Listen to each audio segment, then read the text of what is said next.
Hello, everybody. It's your friendly neighborhood Griffin here, Emerald No, and I'm joined by a guest. Say hello.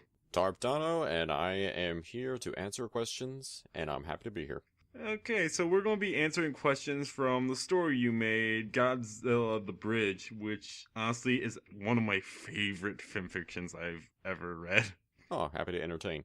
So we're going to start with a question by Timnus Ivy.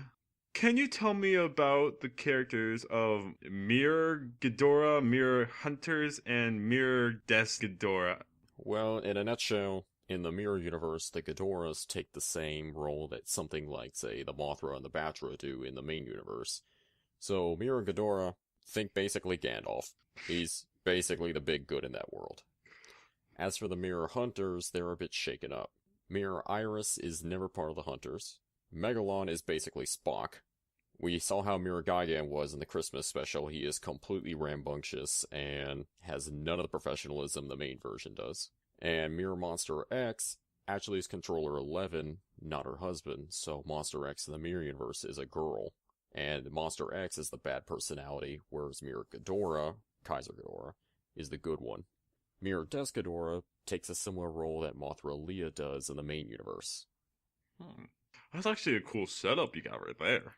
Thanks. If you want to know just how much audacity is behind this, one of the titles for Mirror Des Ghidorah is Friend of All Children. Ah, So wow. basically I'm pulling a Shawa Gamera. Classic Mothra, in my opinion. By Reptile829.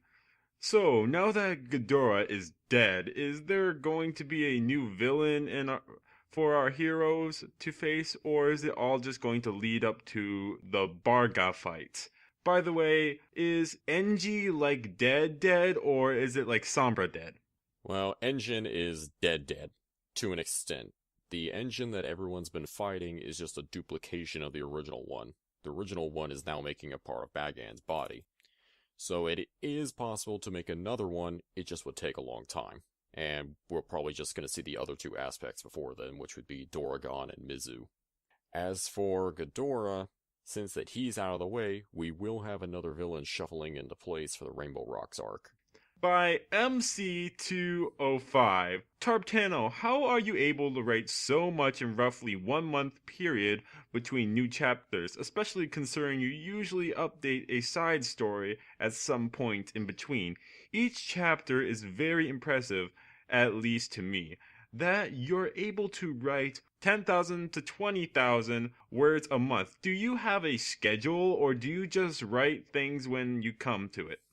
You're gonna laugh, I'm lazy. There are multiple days I will just sit on my ass and not do anything. And then I'll feel really guilty, throw myself at it, and get 5,000-6,000 words done in a day. Oftentimes I do outline things ahead of time, and I even have a backlog of outlines I can fall back on. Usually it's just whenever time I find that I can throw myself at it full on. And while it does sound like a much, I do remind you there are a lot of authors out there who manage to write more per day than I do.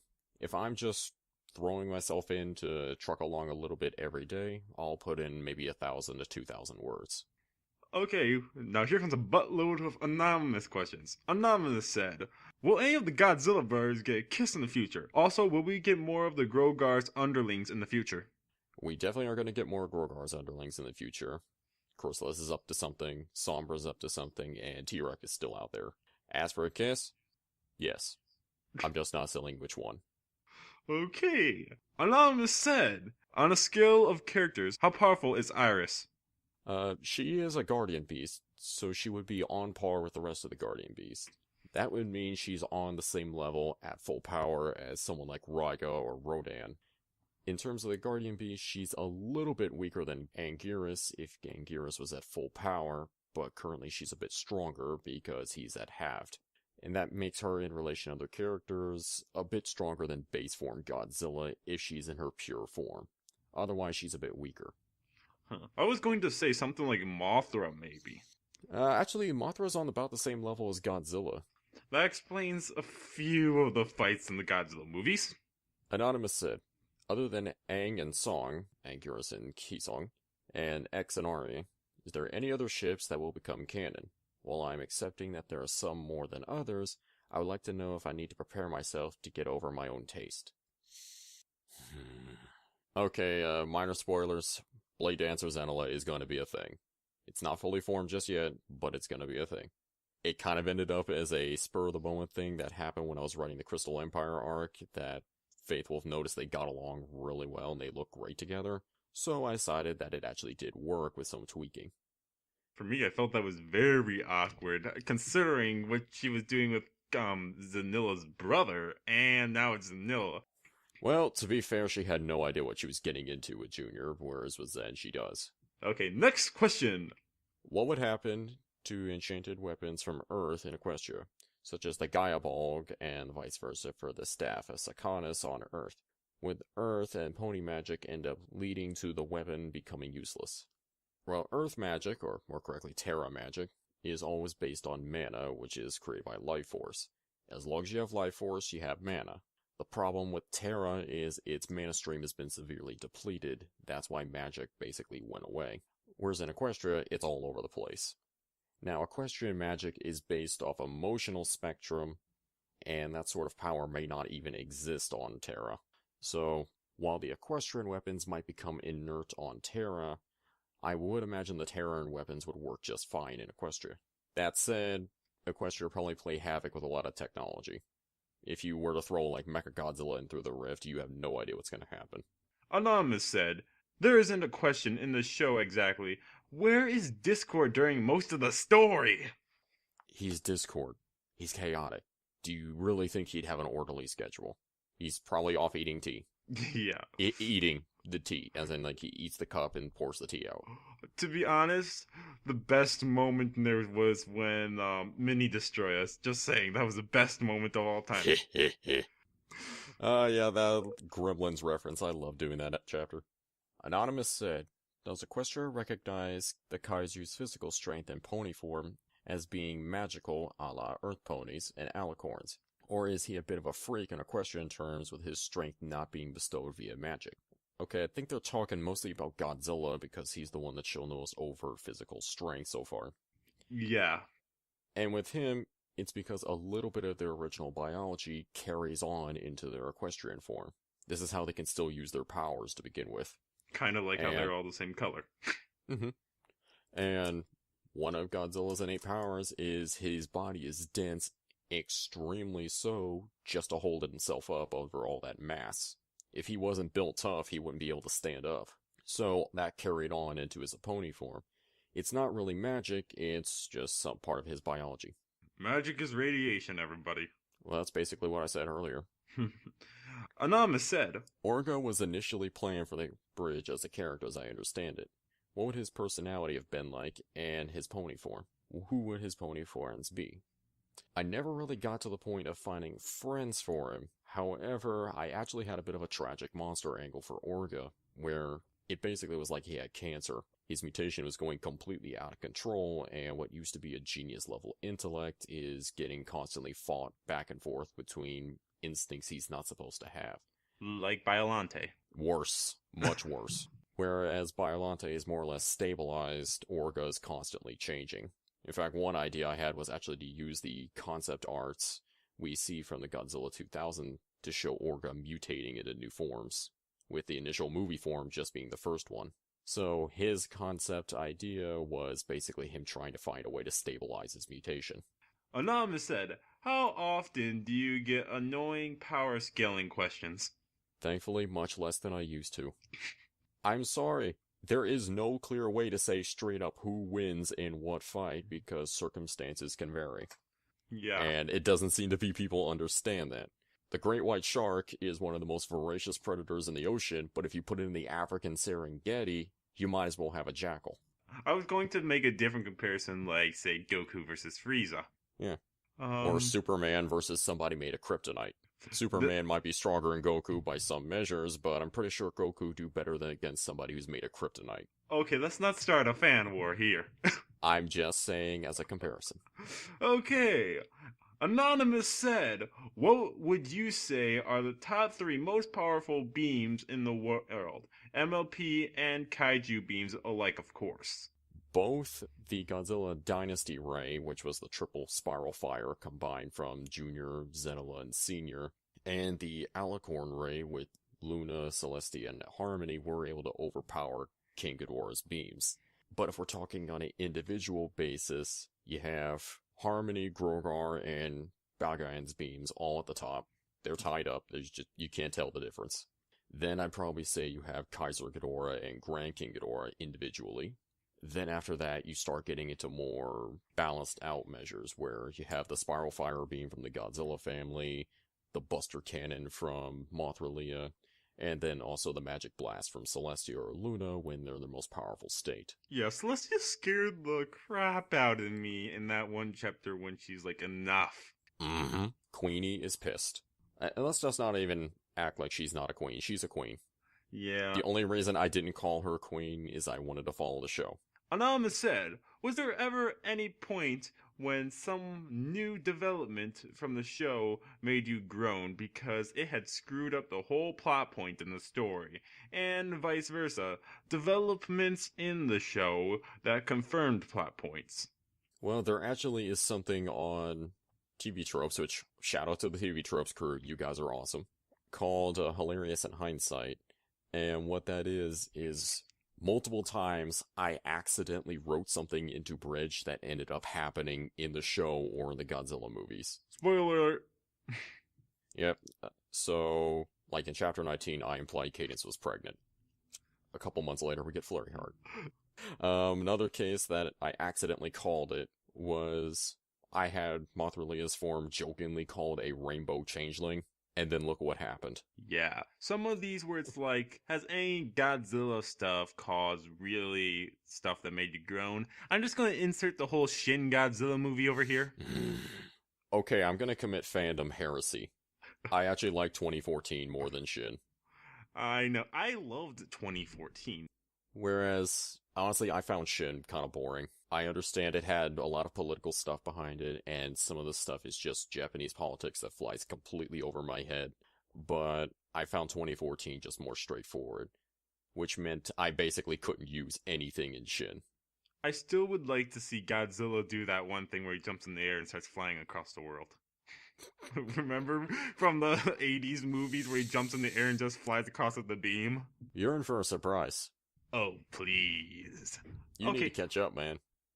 Anonymous said, is Iris in this world something akin to Grand King Ghidorah but for Gamera, in terms of invincibility and general presence and the like? Or is that Legion? Okay, so I'm fairly certain you're talking about the movie Iris, which we saw in the third Gamera film, because you're not using the Y spelling I've used for the Bridge character. In which case, I'd say it's something akin to King Ghidorah for Gamera. However, it's more of another failed Guardian Beast creation that was sealed away. It is from a similar line to the Gauss, though. The fact it and Bridge character Iris have a similar name is just pure coincidence. As for power scaling on comparison to her and Legion, I'd say Legion is a little bit stronger.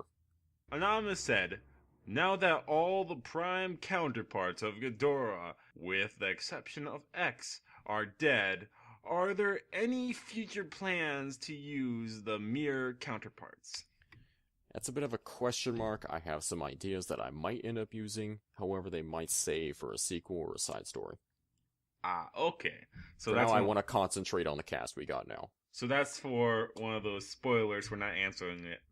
By V-Man O said, how do you think Bargan will think of the death of his strongest minion? He probably was seeing it coming, but Bargan always has a backup plan.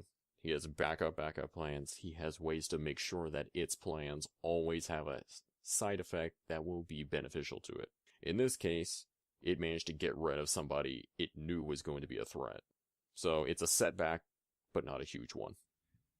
I hope you don't mind, but I also had some questions I would like to ask. Fire away. As for the powers that Godzilla has, we've only seen like a few of them, like how he goes nuclear reactor on us and how he has the blast. Is there any other powers that he has besides that from the other movies? He does have the nuclear shockwave ability from the Heisei series and Godzilla 2000. And it's basically like a full body version of nuclear breath. If anything is touching him when he conducts that, he shocks them and knocks them back. The other abilities are pretty much the standard physical set, very high durability, can breathe underwater, extreme physical strength, prehensile tail, and something I'm not going to say because you need to read it. Another scene that really caught my eye was the one with Godzilla's mother. Oh, the Mother's Day special and then the follow-up. Yeah, was that a just non-canon or? No, Azusa is a canon character. She appeared in the Heisei series in Godzilla vs. Mechagodzilla 2, which was the season entry that Junior was introduced in. And she is his adoptive mother. Next question. How does Ghidorah in Monster X work? I mean, in the one movie Final War, Ghidorah technically was Monster X. There are technically three Ghidorahs. You have Des Ghidorah, who's kind of off on his own thing. Then you have Grand King Ghidorah, and then you have Kaiser Ghidorah. The canonical name for Monster X's alternate form is either Monster X2 or Kaiser Ghidorah.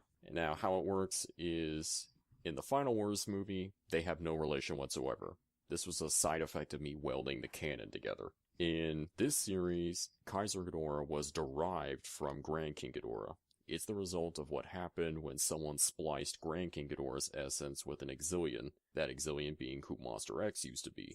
Monster X is the result that has the Exilian side dominant. Kaiser Ghidorah is the side that has the Ghidorah side dominant. A really loaded question. How did you get the ideas for the story you created? You're gonna laugh. Okay. Spite. Spite? Spite. But you have to understand the Godzilla series is something that has every single tone under the sun. You've had some entries that were really kiddie, you've had some entries that were really mature and dark, you've had everything in between. So, he's a character that pretty much works in almost any setting you put him in, so long as you keep the basic formula right. And when I was thinking of writing a fic in the early 2010s, every single Godzilla story I saw was really dark, really mature. Anything that involved a crossover basically was just throw Godzilla at this series and have him wreck it. Yeah, he drops it and everyone starts dropping dead. Now, this isn't saying those stories are bad. Many of them are really good. It's just that it got really repetitive. You could predict everything that was going to happen because you could just see them basically copy-paste a story plot from a movie into this new setting. With Bridge, I got the idea to do something different. I mean, after all, most G fans became Godzilla fans when they were really kids. So, why not bring back some of the more child-friendly elements and have just a fun story? You can still be mature, but you don't need to be dark and gritty. Like when we have the flying Godzilla. Yeah. Dark and gritty does not automatically equal good storytelling. And I'm not saying I'm a best storyteller either. I'm just doing something different. It also applies to the MLP side, because a lot of the MLP crossovers I saw at the same time pretty much were dark and gritty too. So, I looked at it and I saw a child series, and a series that has had child-friendly elements. Both those sides are getting ignored. So I'll give it my go. Do something different. Okay, final question. What are your top 5 favorite Godzilla movies? This is hard. Okay, I'm gonna just say top 5 I personally enjoyed. Not top 5 I think are made the best, or put together the best, or most important. Just ones I enjoy the most. Oh, and also, your one least favorite. Alright. So I'm just gonna say right out, I'm not gonna consider the 1998 one a Godzilla film. I actually did a whole blog on it, to where I have good reason to believe it didn't even start as a Godzilla film with that particular script. It just got the name thrown onto it. Top enjoying ones, I'd say number 5 is probably Godzilla Final Wars, because it is just brainless fun. You get to see Godzilla basically do a boss rush, where it just is like a fighting game. He's just going through a tournament mode and mowing down monsters left and right. And in most movies you have people talking and monsters fighting. This time we have people fighting and monsters fighting, sometimes in the frame. So number 4 would probably be Godzilla vs. Biollante. Excellent effects, really good story, really good acting, and it was one of the first ones I got on VHS, so I remember watching it a lot when I was a kid. Then I'd say Godzilla 1985. It's the American version of the 1984 film, and while they did change up some things for it, and there was a Dr. Pepper product placement in it several times that's really jarring, they actually brought back one of the actors from the original films, and he reprised his role, which is pretty awesome. Not to mention the effects are great. Then, I'd say you have Godzilla 2014. Heresy, I know, American Godzilla film on a top list, but I honestly think it was really put together well. It showed great love for the franchise, and it basically rebooted the entire series because it got Toho to make a new one too. I mean, just look at the current anime Godzilla. It looks like the 2014 one. And be probably Godzilla 2000. I admit fully this has a lot of nostalgia goggles on it because this is the first movie I can distinctly remember watching in the movie theater. My dad took me to it when I was 5, but I still enjoyed it then, and I still enjoy it now, and it's got all the basic traits you would want in a good Godzilla film. If you ever wanted to show someone the series distilled, I'd show them Godzilla 2000. I like that one, especially because I recently bought the DVD pack with that in it. Oh, cool. And finally, your least favorite. Shin Godzilla. I'm kidding. Oh, good God. I'd get massacred on the spot if I said that. I'd say it. YOLO, you only live once. Hey. I'm gonna say neglecting the possibility that the anime one is complete garbage, which is not what I've been hearing so far. My least favorite one was probably Godzilla vs. the Sea Monster. Actually, I have the Godzilla movies in my hands again. I think it's Godzilla Raids Again. No, if it's versus the Sea Monster, it's later on. It's the one he fights the giant lobster in. Oh, I'm sorry, shrimp. It's a giant shrimp. Oh, it's the king of the monsters versus a side salad at Red Lobster. I was thinking of the one where they go looking in the lake and they find the remains of Mechagodzilla. Oh no, that's a different one. If you need an idea of just how off the wall this is, it used to be a King Kong film, but they couldn't get the rights to King Kong at the last minute, so they just copied and pasted Godzilla onto it. Okay, I'm going to go over my top favorite now.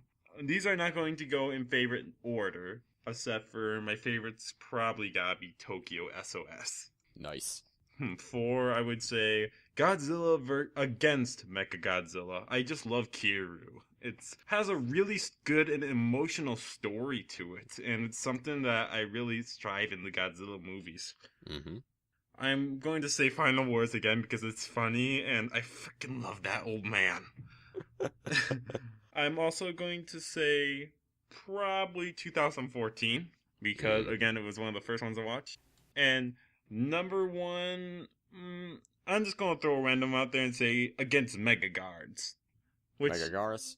Yeah, wasn't that the one where you got the black hole idea from? Yeah, it's the Dimension Tide gun. Yeah, that didn't do much in the show. It had the accuracy of a stormtrooper. It missed every single time they used it unless they shot it at a hill. My least favorite has got to be All Monsters Attack. I hate all monsters, especially with the little boy getting kidnapped. Yes, hey, who's your inspiration? My inspiration is a giant monster, and it allows me to punch bad guys.